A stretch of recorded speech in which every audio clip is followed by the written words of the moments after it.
Welcome to burning topic. నేను నేత్ర. కేసీఆర్ చుట్టూ కొన్ని దెయ్యాలున్నాయి. ఫిల్ ఇన్ ద బ్లాంక్స్ పెట్టారు తప్ప జవాబులు ఇవ్వలేదు ఇప్పటిదాకా. ఉన్నట్టుండి ఇద్దరు పేర్లను నేరుగా ప్రస్తావించారు కవిత.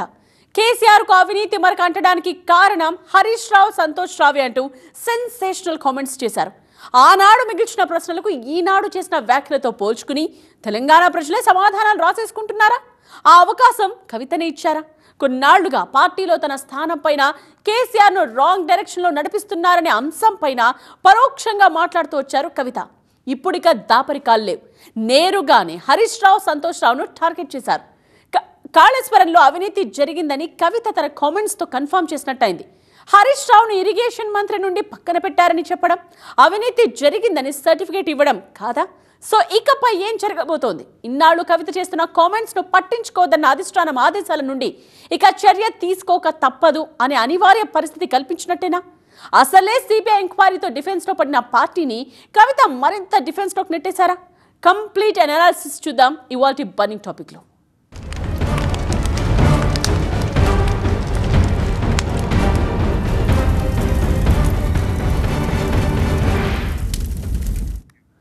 కాళేశ్వరం ప్రాజెక్టులో కేసీఆర్ అవినీతి చేశారని కాంగ్రెస్ యాగి చేస్తున్నప్పుడు ఇంత రియాక్షన్ ఇవ్వలేదు. కేసీఆర్ లక్ష్యంగా కమిషన్ను నియమించినప్పుడు ఇంత ఫైర్ అవ్వలేదు. రిపోర్ట్ బయటకు వచ్చాక సైతం ఈ స్థాయిలో ఆగ్రహ జ్వాల బయటపడలేదు. కేసీఆర్ను కమిషన్ ముందుకు రప్పించినప్పుడు ఒక్క మాట మాట్లాడలేదు. ఉన్నట్టుండి ఏంటి బ్లాస్టింగ్?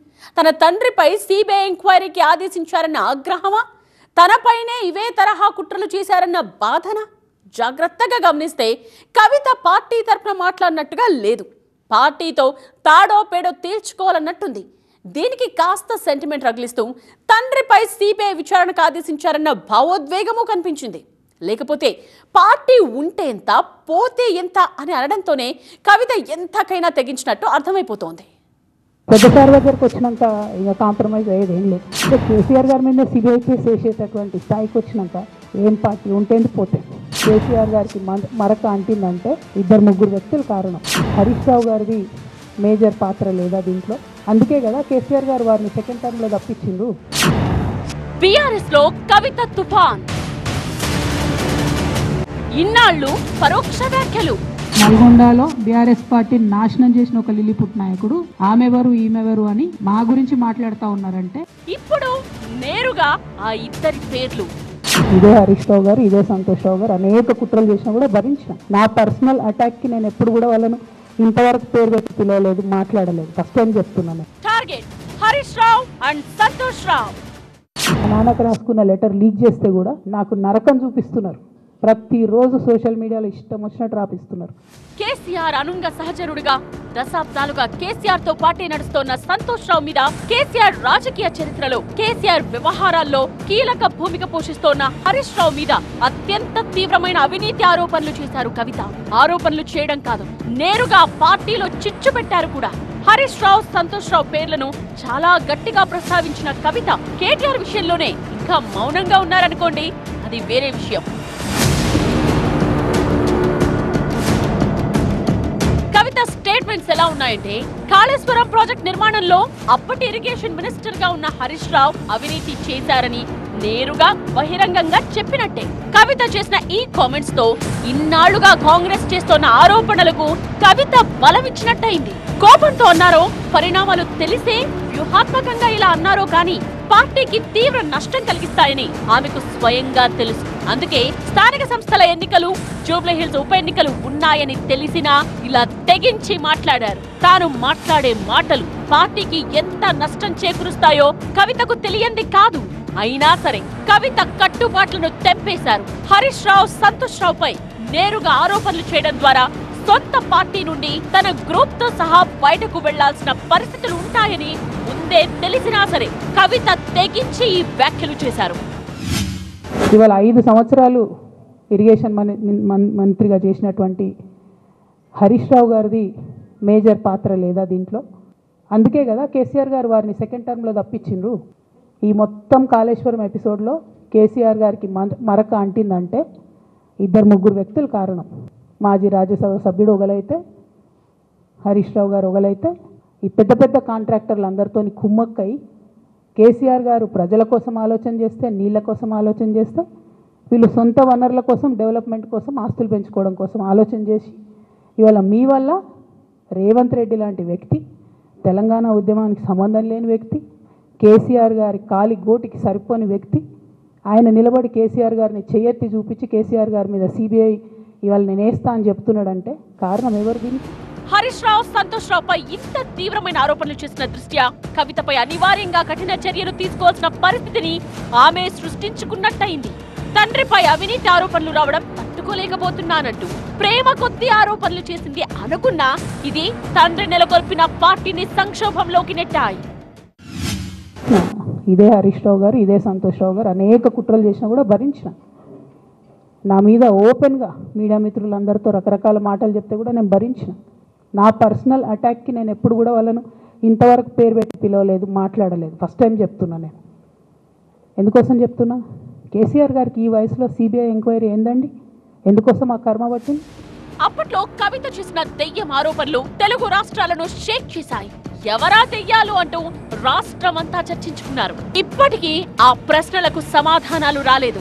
బట్ కొందరు ఆ దెయ్యాలెవరో డీకోడ్ చేస్తున్నారు. కేసీఆర్ చుట్టూ దెయ్యం ఉంది అనేది కవిత ఉద్దేశమైతే అది సంతోష్ రావేనా? లేదు, కేసీఆర్ చుట్టూ దెయ్యాలున్నాయి అనేది కవిత ఉద్దేశమైతే సంతోష్ రావుతో పాటు హరీష్ రావు కూడా ఉన్నట్టేనా?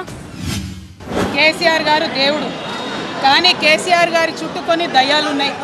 వాళ్ళ వల్ల చాలా నష్టం జరుగుతున్నది. పార్టీలో ఉండేటటువంటి నేను కేసీఆర్ గారి కూతుర్ని, అంతరంగికంగా నేను రాసినటువంటి లేఖనే బయటికి వచ్చిందంటే మరి ఇతర సామాన్యుల సంగతి, ఇతరుల పరిస్థితి ఏంటి పార్టీలో అన్నది ఇవాళ చర్చ జరగాల్సినటువంటి అవసరం ఉన్నది. మెయిన్ క్వశ్చన్, కవితలో ఇంత కోపం, ఇంత ద్వేషానికి కారణమేంటి? వ్యూహాత్మకంగా చేసిన, యాదృచ్ఛికంగా చేసిన, కుటుంబంలో కల్లోలం రేపడంతో పాటు పార్టీలో చల్లారని తుఫానైతే రేపింది. అసలే పార్టీ ఒక డిఫెన్స్ లో పడింది. కాళేశ్వరంపై సిబిఐ ఎంక్వైరీకి ఆదేశిస్తున్నాం అనే ప్రభుత్వ నిర్ణయాన్ని ఎలా తిప్పికొట్టాలా అని కింద మీద పడుతోంది. దాని నుండి తేరుకునే లోపే కవిత కారణంగా మరోసారి డిఫెన్స్ లోకి వెళ్లిపోయింది పార్టీ. కానీ ఒక్కటి మాత్రం క్లియర్, పార్టీకి నష్టం కలిగించేలా ఎవరు మాట్లాడినా, ఎప్పుడు మాట్లాడినా ఆ నెక్స్ట్ మినిటే యాక్షన్ కూడా ఉంటుందన్నారు ఆ మధ్య మాజీ మంత్రి జగదీష్ రెడ్డి. సాఫ్ట్ కార్నర్ కవిత పట్ల లేదు కేసీఆర్ కుటుంబ సభ్యురాలు కూతురు కాబట్టి నిజంగానే మాకు అంత తీవ్రమైన సమస్య వస్తుంది, దానివల్ల ఏమైనా ఇబ్బంది అవుతుంది అనుకున్నప్పుడు తప్పకుండా ఆలోచిస్తుంది పార్టీ. కవిత కొంతకాలంగా పార్టీ పట్ల అసంతృప్తిగా ఉన్నారా? లిక్కర్ కేసులో అరెస్ట్ అయిన కవిత బెయిల్పై బయటకు వచ్చాక సామాజిక తెలంగాణ సాధించలేకపోయామని తీవ్రమైన కామెంట్ చేశారు. ఆనాడు ఈ వ్యాఖ్యలు చేసింది కేసీఆర్ పైనే అనే చర్చ జరిగింది. ఆ తరువాత ఓ అడుగు ముందుకు వేసి కేసీఆర్ చుట్టూ దెయ్యాలున్నాయంటూ తనలోని అసంతృప్తిని బయటపెట్టారు. బీసీ రిజర్వేషన్స్ పై బీఆర్ఎస్ మొత్తం ఒక స్టాండ్ పై ఉంటే కవిత సెపరేట్ రూట్ వెతుక్కున్నారు. కులగణన సర్వేకు కేసీఆర్ ఫ్యామిలీ దూరంగా ఉంటే తాను మాత్రమే కులగణనకు సహకరిస్తూ వివరాలు అందించారు. తెలంగాణ జాగృతి పేరుతో ప్రత్యేక విభాగాన్ని నడిపిస్తున్నారు. మెడలో గులాబీ రంగు కండువా కనిపించకుండా తిరుగుతున్నారు. ఇప్పుడు దమ్ముంటే హరీష్ అండ్ సంతోష్ పై చర్యలు తీసుకోండని ప్రభుత్వానికి సవాల్ చేశారు. సో ముందు నుండే ఏదో చెప్పాలనుకుంటున్నట్టు కనిపించలేదు ఆ వ్యవహార శైలి చూస్తే. కవితలో ఏదో అసంతృప్తి, కవితలో బయటకు కనిపించని ఏదో ఆగ్రహం. హరీష్ రావు కుట్రలకు బలైన వారిలో తాను ఉన్నానన్న కవిత మాటలకు కారణమేంటి? మీడియా ద్వారా తనపై వ్యక్తిగత దాడి చేయించింది ఆ ఇద్దరేనంటూ చేసిన కామెంట్ల వెనుక స్పెసిఫిక్ రీజన్ ఏంటి? ఈ ప్రశ్నలకు మున్ముందు సమాధానం దొరుకుతుంది. కాకపోతే తనలోని అసంతృప్తిని మాత్రం బయట పెడుతూనే వస్తున్నారు. ప్రధానంగా లిక్కర్ కేసులో అరెస్ట్ అయినప్పుడు పార్టీ పెద్దగా రియాక్ట్ అవ్వలేదనే అసహనం, అసంతృప్తి ఉండుండొచ్చు. 2025 మే 1వ తేదీన కార్మిక దినోత్సవం సందర్భంగా మాట్లాడుతూ భౌగోళిక తెలంగాణ తెచ్చుకున్నప్పటికీ సామాజిక తెలంగాణ సాధించలేకపోయామని కీలక కామెంట్స్ చేశారు. భూమి ఉన్నవాళ్లకు రైతు బంధు కింద పెట్టుబడి సాయం ఇచ్చాం గానీ భూమి లేని కార్మికులకేమీ చేయలేకపోయామని మాట్లాడారు. అసమానతలు తొలగే దిశగా తెలంగాణలో మరో పోరాటం రావాలి అన్నారు. సామాజిక తెలంగాణ దిశగా భవిష్యత్ అడుగులు ఉండాలి అన్నారు. 2025 మే 20వ తేదీన కేసీఆర్ కు లేఖతో సంచలనం సృష్టించారు. పార్టీ ఆవిర్భావ వేడుకలపై విమర్శలు చేశారు. బీఆర్ఎస్ రజతోత్సవ సభ ఏప్రిల్ 27న జరిగితే మే 2వ తేదీన లేఖ రాశారు కవిత. ఆ లేఖ మే 20వ తేదీన బయటకొచ్చింది. ఆ లేఖలో బీజేపీపై కేసీఆర్ తక్కువ మాట్లాడ్డాన్ని తప్పుపట్టారు. ఆనాడే కవిత లేఖాస్త్రంపై పెద్ద ఎత్తున చర్చ జరిగింది.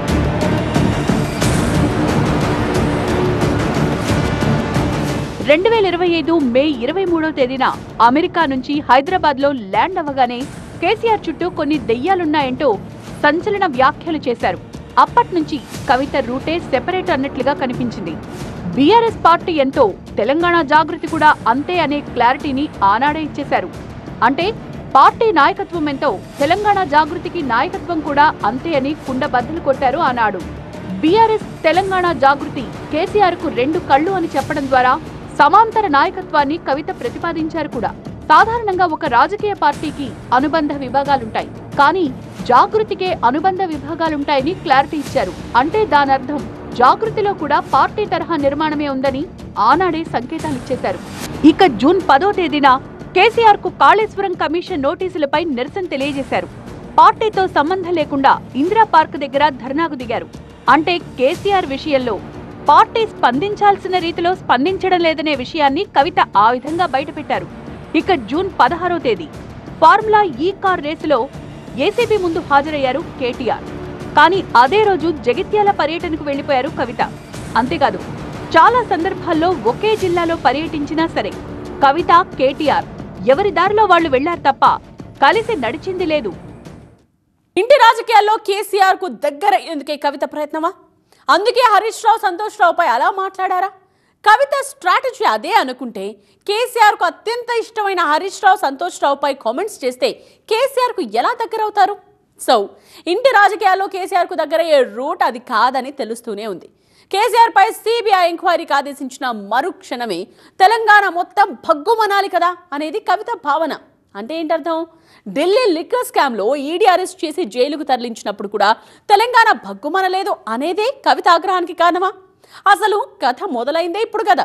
సిబిఐ విచారణ జరిగి కేసీఆర్ దాకా వస్తే కదా భగ్గుమనాల్సింది అనేది బీఆర్ఎస్ వర్షన్. ఈలోపే ఎందుకని కవిత బ్లాస్ట్ అయ్యారు?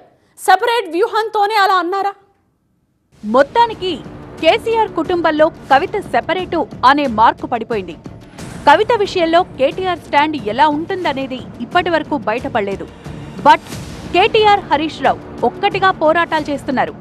ఈ నేపథ్యంలోనే కాళేశ్వరంపై సిబిఐ ఎంక్వైరీకి ఆదేశించడంతో హరీష్ రావును టార్గెట్ చేశారు అనే చర్చ జరుగుతోంది. సో ఇక హరీష్ రావుకు, కవితకు మధ్య ఫ్యామిలీ కనెక్షన్ కూడా లేనట్టే అర్థం. అటు కజిన్ అయిన సంతోష్ రావును టార్గెట్ చేశారు. కేసీఆర్ కు అవినీతి మరక అంటడానికి కారణం అని బహిరంగంగానే వ్యాఖ్యలు చేశారు. సో ఆ కుటుంబము దూరమైనట్టే.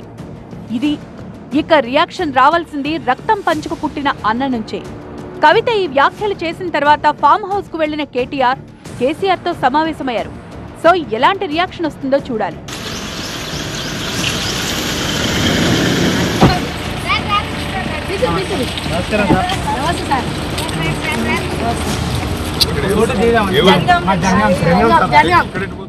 కేటీఆర్, హరీష్ రావు, కవిత, సంతోష్ రావు వీరంతా కేసీఆర్ కుటుంబ సభ్యులు. కారు లాంటి బీఆర్ఎస్ పార్టీకి 4 చక్రాల్లాంటి వారు. తెలంగాణ ఉద్యమంలో, ఆ తర్వాత పార్టీ అధికారంలో ఉన్నప్పుడు కూడా పార్టీలో ఎలాంటి కుదుపులు లేకుండా చూసేందుకు ఎవరి పాత్ర వాళ్లు పోషించారు. కానీ ఇప్పుడు ఆ కుటుంబంలో చిచ్చు రేగింది. కారణమేంటో తెలియదు గాని ఒకరు పార్టీకి దూరం కావడం, మరో ముగ్గురుపై విమర్శలు చేయడం తెలంగాణ రాజకీయాల్లో సంచలనం సృష్టిస్తోంది. కవితకు కేటీఆర్ స్వయాన అన్న, హరీష్ రావు మేనత్త కుమారుడు. ఇక మరో సోదరుడైన సంతోష్ రావు సొంత పిన్ని కుమారుడు. ఈ కుటుంబమే బీఆర్ఎస్ కు బలం. కానీ కొంతకాలంగా పార్టీకి కవిత దూరమవుతోన్న పరిస్థితులు నెలకొన్నాయి. పార్టీకి దూరం అవ్వాలి అనుకుంటున్నారో లేక పార్టీనే తనను దూరం చేసుకోవాలనే వ్యూహంతో ముందుకు సాగుతున్నారో తెలియదు గాని కవిత చేస్తోన్న విమర్శలు మొత్తం బీఆర్ఎస్ ను ఓ కుదుపు కుదిపేస్తున్నాయి. కారుకు 4 చక్రాల్లా ఇంతకాలం నడిచిన ఈ నలుగురు పార్టీ వ్యవహారాల్లో కేసీఆర్ కు తమ వంతు సాయం చేస్తూ వచ్చారు. పార్టీని ప్రజల్లోకి తీసుకువెళ్లి విపక్షాల విమర్శలను బలంగా తిప్పికొట్టడంలో కేటీఆర్, హరీష్ రావు కీలక పాత్ర పోషిస్తున్నారు. ఇక కేసీఆర్ కు వ్యక్తిగత సలహాదారుగా ఉండే సంతోష్ రావు ఆయన ఆదేశాలను ఎప్పటికప్పుడు పార్టీ నేతలకు అందజేస్తుంటారని చెప్తుంటారు. ఇక బీఆర్ఎస్ తరపున అనేక కార్యక్రమాలతో పాటు జాగృతి పేరుతో ప్రజల్లోకి వెళ్లి బీఆర్ఎస్ కు అండగా ఉంటూ వచ్చారు కవిత. ఈ నలుగురి సహకారంతో ఎలాంటి ఇబ్బంది వచ్చినా కారు లాంటి కారు పార్టీని సేఫ్ గా డ్రైవ్ చేస్తూ వస్తున్నారు గులాబీ బాస్. కానీ ఇప్పుడు సీన్ మారిపోతోంది. కారు పార్టీకి ఓ చక్రం లాంటి కవిత పార్టీకి దూరమయ్యే అవకాశాలు కనిపిస్తున్నాయి. ఈ పరిణామాల నేపథ్యంలో కేసీఆర్ ఏం చేయబోతున్నారు అన్నది ఇప్పుడు ఆసక్తికరంగా మారింది. కొన్నాళ్ల నుంచి పార్టీకి ఇబ్బందిగా మారిన కవిత విషయంలో ఎప్పటికైనా కఠినమైన నిర్ణయం తీసుకోవాల్సి వస్తుందనే భావనలో కేసీఆర్ ఉన్నారని, ఇందుకు ఇదే సరైన సమయమని పార్టీ శ్రేణులు భావిస్తున్నాయి. ఇక ఇప్పటి వరకు కవిత వైపు మాట్లాడాలా, కేసీఆర్ తో ఉండాలా అనే కన్ఫ్యూజన్ క్యాడర్లో ఉంది. కవిత కామెంట్స్ తో ఆ గీత కూడా చెరిగిపోయింది. ఇన్నాళ్లు చూస్తూ ఊరుకున్నాం, కేసీఆర్ కూతురు కాబట్టే భరించుకున్నాం అనే మాటలు బీఆర్ఎస్ క్యాడర్ నుంచి వినిపిస్తున్నాయి. దాని ఫలితం కొన్ని నిమిషాల్లోనే కనిపించింది. పార్టీ కార్యకర్తలు కవితను ఫాలో అవడం ఆపేస్తున్నారు. సోషల్ మీడియాలో కవితను అన్ఫాలో చేస్తున్నారు. పైగా హరీష్ రావుపై విరుచుకుపడిన తర్వాత బీఆర్ఎస్ తన ఎక్స్ హ్యాండిల్లో ఒక పోస్ట్ పెట్టింది. హరీష్ రావును 6 అడుగుల బుల్లెట్ అంటూ అభివర్ణించింది. అసెంబ్లీలో కాళేశ్వరం కమిషన్ పై అధికార పార్టీ విమర్శలకు హరీష్ రావు తిప్పికొడుతున్న వీడియో పోస్ట్ చేసింది. సింహం సింగిల్ గానే వస్తుందన్నట్లుగా కాళేశ్వరంపై కాంగ్రెస్ తప్పుడు ప్రచారాన్ని అసెంబ్లీ సాక్షిగా ఆధారాలతో సహా తిప్పికొడుతున్న మాజీ మంత్రి హరీష్ రావు అంటూ వీడియో పోస్ట్ చేసింది బీఆర్ఎస్ పార్టీ. అంటే పార్టీ మొత్తం హరీష్ రావు వెనకే ఉన్నట్లు స్పష్టమైన సంకేతాలు పంపించింది ఈ ఒక్క పోస్ట్. అటు పార్టీలో ఇటు ఫ్యామిలీలో కవిత ఒంటరైనట్లే. ఇకపై చేయాల్సింది ఒంటరి పోరాటమే. బహుశా ఈ పరిణామాలన్నీ తెలిసే కవిత బరెస్ట్ అయ్యారని మాట్లాడుతున్నారు రాజకీయ విశ్లేషకులు. ఇంత తీవ్రమైన ఆరోపణలు చేశాక కవితపై యాక్షన్ ఉంటుందా? ఇన్నాళ్లు కవిత ఏం చేసినా ఏం మాట్లాడినా నిశ్శబ్దంగా ఉన్న పార్టీ ఇక సీరియస్గా తీసుకుంటుందా? క్యాడర్ మొత్తం కేసీఆర్ నిర్ణయం కోసం ఎదురు చూస్తోంది. మరి చర్యలు తీసుకుంటారా, సర్దుకుని పోతారా? ఆ నిర్ణయం తీసుకునే సమయం ఎంతో దూరంలో లేదేమో. ఇది వాటి బర్నింగ్ టాపిక్. చూస్తూనే ఉండండి టీవీ9.